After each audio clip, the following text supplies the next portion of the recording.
I believe that there were a lot of sightings in the 70s that people started believing they saw flying saucers, and there were sightings of different things. And I'm sure that had something to do with where this came from at that time in that era.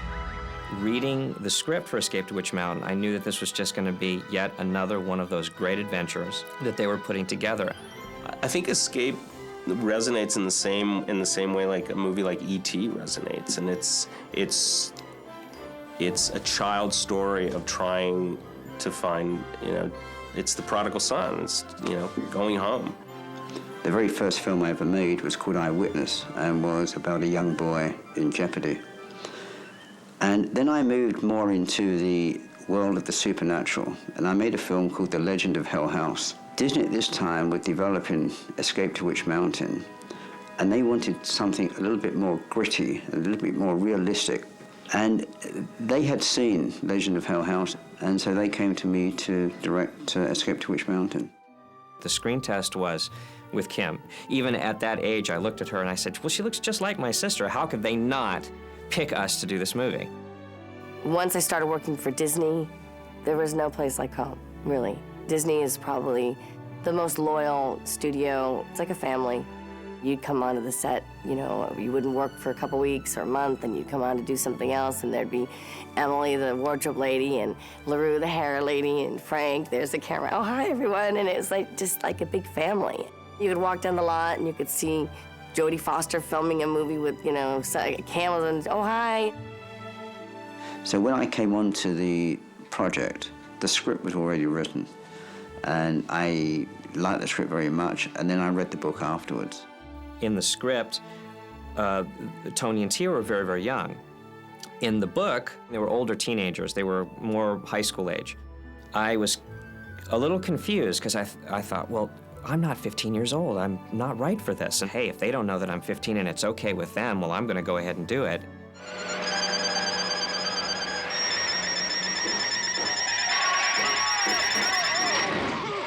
All that really changed was that action situations were enhanced. And this is something that came from me with the visualization team and the special effects team and the illustrator. We really enhanced all action scenes. But characters, characterizations, and sequences in the book were pretty faithful. John Hough, the director, had a lot to do with bringing everyone in as a family, as a group, as a crew. John Hough was really patient with us because at 10 or 11, you can be goofy.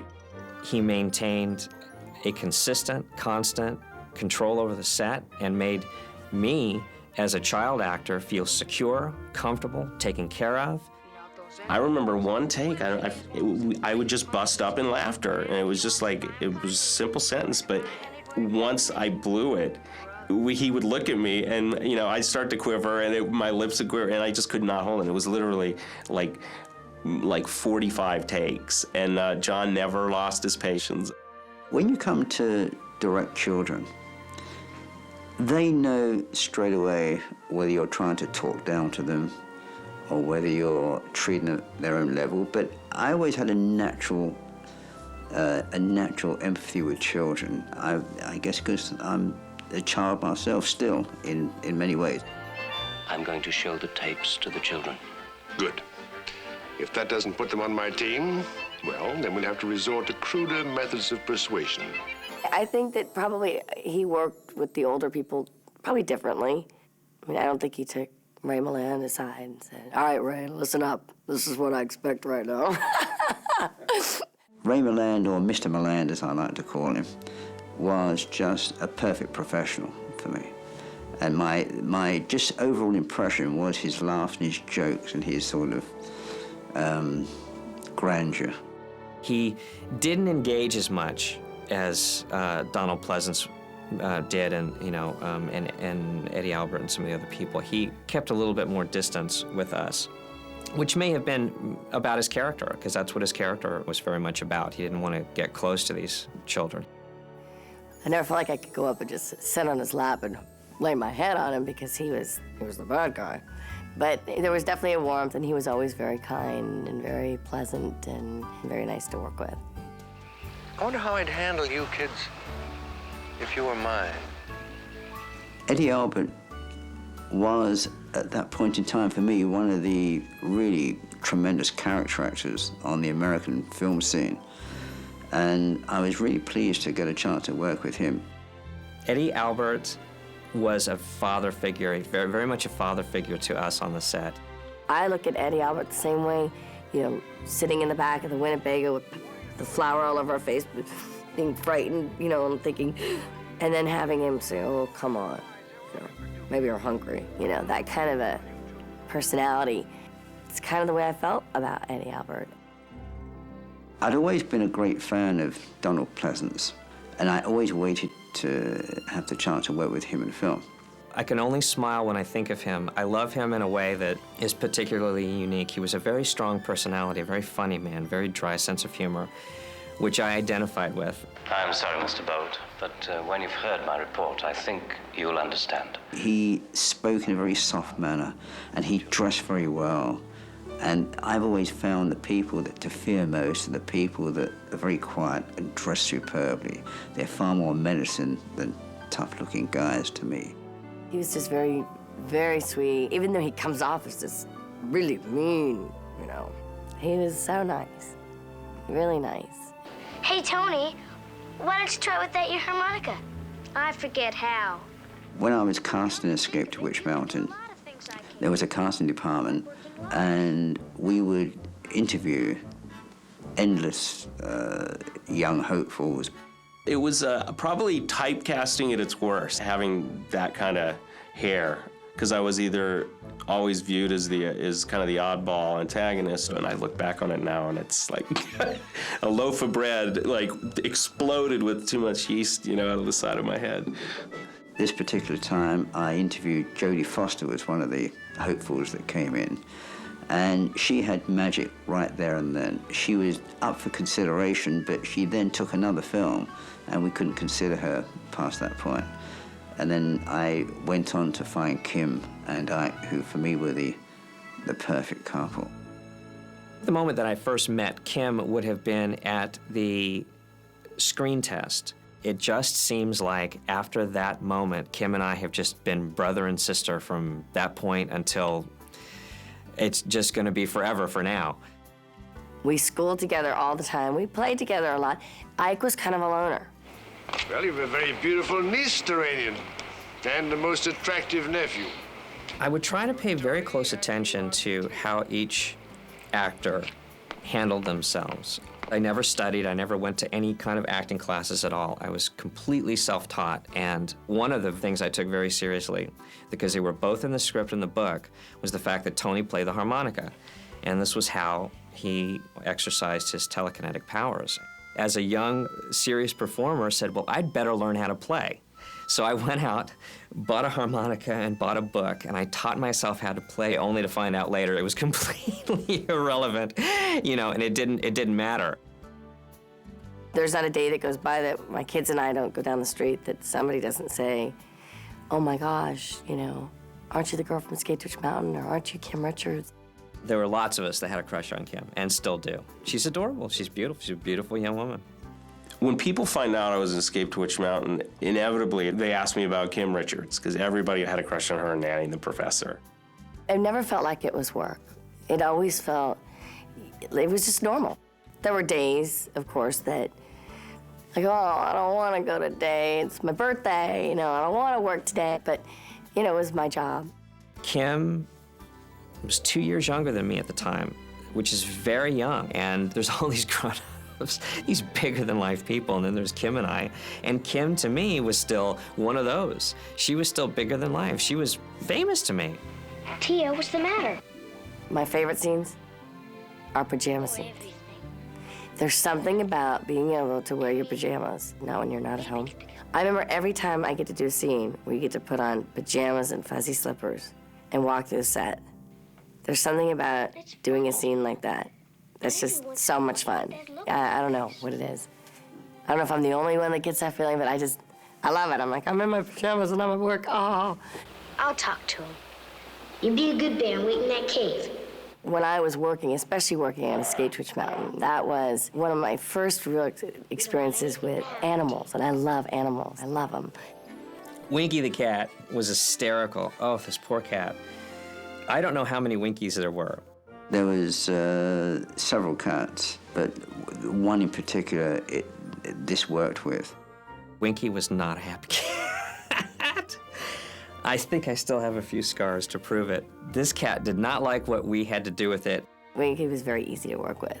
As long as you had a little treat, I don't even think I got scratched. Everything that was done with the animals in the Disney films was always done with a representative from the Animal Cruelty Prevention Society there. Nothing was ever done without the person there. One specific scene, and actually if you watch the film closely, on the DVD you can see this. Kim and I ride up on a horse. I get off, and she hands the cat to me, and she can't reach down. She has to drop Winky. And this cat, we had to do it so many times, and this cat just was not happy about it.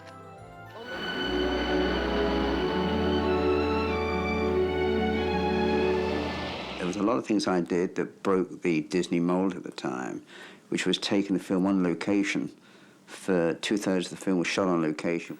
The orphanage that we shot at, I believe, was placed in Palo Alto, California. We shot a lot of the exterior locations in and around Carmel and Palo Alto. The whole town was in an uproar. You know, here we come rolling through with, huge trucks and Raymoland and Donald Pleasance and, all these, and Bears and, Tony and Tia, here we come. That orphanage was this big, scary, old building in the middle of this forest. I mean, literally, the road that we drive in the van, in the movie, up to this place is exactly the driveway that takes you into this facility. It was big and rambling and, high ceilings, and it felt like catacombs. Working at the orphanage was absolutely, for me, such a fun experience because really it was Ike and I the whole time. And we had fun, but being with all those kids. All the kids who were in the orphanage or who actually did live there were extras in the movie. As an actor playing an orphan, I also got a better sense of what it must be like to really, be without your parents somewhere too, because these were kids that were really in that situation.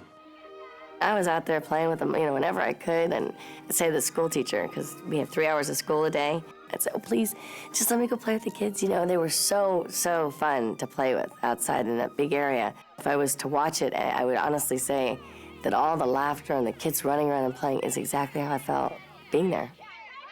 Ray Milland's mansion was 90% shot on location in Carmel. There's the mansion.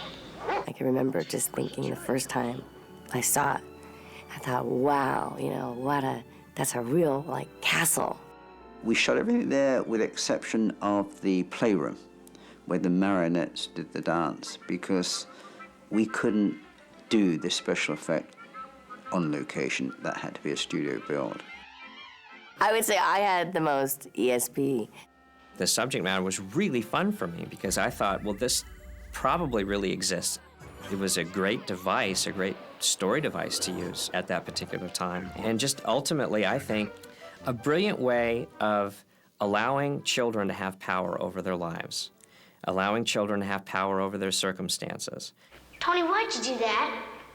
I could speak to him without moving my mouth. He needed to move his lips most of the time. He could hear me. I could look at him and give him that look or hold up my fingers and, do my thing. The effects on this film were probably the one thing I was looking forward to being a part of more than anything else. When I read the script and I saw flying and jumping and things floating through the air, and everybody wanted to see the new Disney movie, to see the flying saucer fly and the Winnebago go upside down and the kids fly too. There's no question that during this period of time in the 70s, Disney and their special effects team had the edge on any other studio. And because there wasn't the tricks of the trade that we've got today, they were very inventive and totally convincing. Maybe they weren't state-of-the-art, but I think as a filmmaker, I appreciate the craftsmanship and how they constructed those scenes. Where the spaceship is landing and you see it disappear behind a row of trees, this is all optical. However, there is a physical spaceship that has been put before the camera, and the rest of it is all optical. My very first experience with any of the effects was jumping to catch the baseball at the beginning of the film. What I did was say, this is what I want to happen. He has to jump 50 foot in the air, and the illustrator would do the illustration for me. But how that happened, I had no idea. They build you steel shorts that are lined with wool padding, sheepskin padding, and leather on the outside, and there's steel bolts that come out of it, like Frankenstein bolts, only down here, that are threaded, and there are piano wires that go up to a crane, and they slip these bolts on, and they bolt me to this thing, and I've got these wires going up behind me.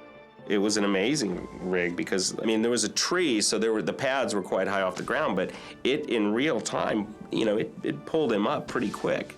The crane operator literally pulled the artist up into the air, and the wire was so thin and painted against the sky colors or tree colors that it became invisible. I forgot exactly how high it was. I don't want to exaggerate, but it is at least 12 or 14 feet in the air. But that's only half of the trick. The trick is I've got to jump and catch a softball. They got a guy on a ladder who's going to throw this softball at me, and they roll cameras, and they say, "Ike, you ready?" I say, "Yes." They say, "Action." I jumped up there, he threw me that ball, I caught it, and I landed, and everyone screamed. And it was like over, I did it, bam, first time, first take. I come back and I start a fight with him, and he magically levitates the bat and then raises the catcher's mitt into a fist and punches me. After I catch the ball, then the ensuing confrontation between Truck and I, and he thinks I've cheated, and all this stuff starts to happen, and then I start levitating things to fight with this boy. He's going to hit me, this bat comes up, he hits the bat. Now that's done on piano wires, again, with a fishbowl, with somebody on the end of the fishbowl making it do its moves. And poor Dermott, oh my gosh, he felt so bad about this, but in the first take, he got excited, was just overamped, and he hit the bat. And if you watch the DVD very carefully, you will see that this bat, he hits the bat hits me in the face, knocks me back, and caused a huge black eye for me. And thankfully, my eye didn't swell up or swell closed, it just got real black and blue. We had to stop shooting for the day, and that was pretty disastrous. For the next 2 weeks of shooting, I had to wear a special little thing over my bruise. So I had the agony and the ecstasy of special effects all in one day. The dancing marionette scene was done in the studio, and when you see the actual film, you can see the top of the marionette bars. So the marionettes are dancing on strings, which are visually shown in the film. Then you see the bar, and what is surprising is you can't see anything above the bar with the marionettes. So there were these puppeteers that were on scaffolding, standing and working above our shooting area with their own controls that literally would pick up and mimic exactly the same. It was a duplicate set of controls, so they could just do everything that they would normally do with a marionette. It was done for real. There was no sort of animation or trickery in it. There was marionettes maneuvering the puppets, and you just couldn't see the wires because they were painted in the same color as the set.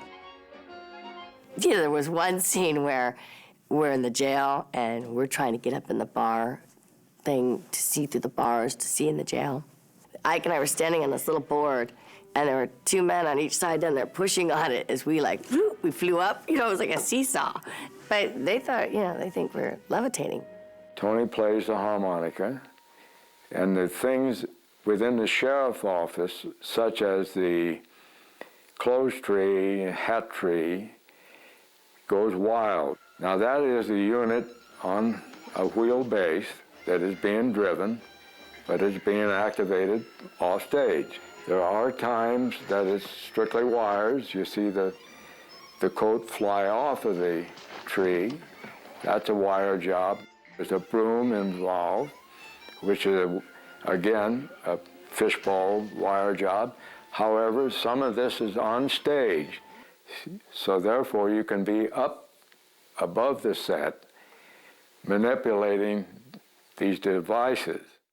I don't know how many birds you see up today in the sky or how many Winnebagos you see up there today, but being that we were like the only Winnebago that I know of that flew in the sky. The flying Winnebago was a miniature Winnebago. It must have been roughly 30 inches long, which maybe is roughly 1 inch to the foot scale. The flying Winnebago was really achieved by having the Winnebago strung up on wires on an empty stage against either the blue or green screen, whichever we were choosing to use. And it was all manipulated by wires. And the stuff that I shot with the actors inside was all done on the stage again. There were a lot of shots of Kim and Eddie and I in the cab of the Winnebago, where you actually do see the full-size Winnebago. They do some pullbacks and push-ins, etc. We used the full-size Winnebago on an effects stage on the Disney lot, where we were actually there in the Winnebago. And we had all the stuff that you have to pretend, because you're just looking at it at a room with a bunch of people doing their jobs. So we had to pretend we were flying, of course.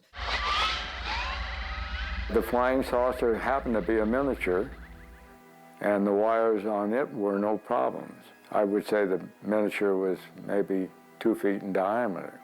It cracked me up because, of course, again, at 11 years old, knowing I know that there's movie magic, but I walked in and I saw that set, and it was this cardboard desk and this plywood plastic thing behind us with holes cut out in it, and I went, well, this is just about the cheesiest spaceship I have ever seen. And I've seen a lot of, space movies, and so I know this is cheesy. But I didn't understand that it was a window and that was all going to be just tiny and you're not going to really see anything. Kim and Denver Pyle and I are standing there just, waving and pretending we're flying off into the distance, and that was it. If you look at the film now, if you look at Escape to Witch Mountain now, some of the trickery that was natural, that we didn't use any computers to achieve, you would think now that it was done by computers, and it was all done by this special effects team up on the grid work, holding wires, holding fishing rods. What I enjoy about the effects, about the visual effects, and the cinematic elements of Escape to Witch Mountain is that it isn't as slick and clean as the movies that came right after that. It's all about selling the fantasy to kids and allowing them to believe in something magical and actually look up there and see magic happen. When Escape to Witch Mountain opened, I think it caught Disney a little bit by surprise. I don't think they expected it to be so successful as it was. And there was a very good opening week, and then it continued, and it continued. I think there must have been some anticipation that it was going to do well, because within the first 3 days of shooting, I was offered a contract by the studio for 3 years. I remember when we went to the opening of Escape to Witch Mountain, and we were in the back of the limousine, and we were pulling in, and I can remember all the kids, wow, the people pounding on the limousine windows. I have a lot of feelings about why the film was so impactful and why it was successful and why it worked. To think that you might be from another planet, and if you just found out where and why, maybe you've got special powers too. That's something that I know I wanted as a child. Every single person who comes up to me says, boy, I felt the same.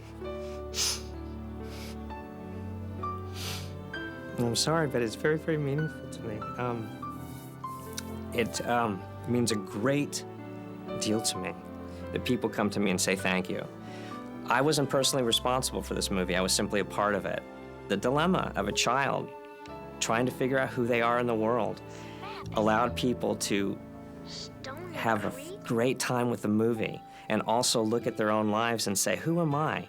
How am I special, and how can I find that out about myself? I think that's a side of it that was an unanticipated, completely unexpected benefit to this story that has made it last, and I think will continue to be a movie that people remember forever. I didn't really realize the significance or impact it had on a lot of people, because when they do find out I was an actor and I was in that, so many people are like, oh my God, that was like my favorite movie as a kid.